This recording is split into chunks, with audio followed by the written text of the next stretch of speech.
السلام علیکم جی۔ آج کی حدیث ہے فرشتوں کے سردار دین سکھانے آئے۔ صحابہ بیان کرتے ہیں ایک دن ایک اجنبی شخص آیا، نہ وہ مقامی تھا اور نہ اس پر سفر کے آثار تھے۔ وہ حضور اکرم صلی اللہ علیہ وآلہ وسلم کے سامنے بیٹھ گیا اور مختلف سوال کرنے کے بعد چلا گیا۔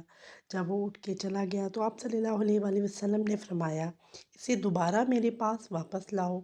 لوگ اسے بلانے گئے تو دیکھا وہاں کوئی نہ تھا۔ آپ صلی اللہ علیہ وآلہ وسلم نے فرمایا، یہ حضرت جبرائیل علیہ السلام تھے جو تمہیں تمہارا دین سکھانے آئے ہیں۔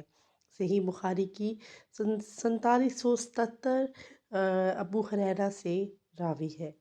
اگر آپ کو میری یہ ویڈیو اچھی لگی تو پلیز میرا چینل سبسکرائب کریں، بیل آئیکن بٹن کو پریس کریں تاکہ میں آپ کے لیے مزید اچھی ویڈیوز لا سکوں۔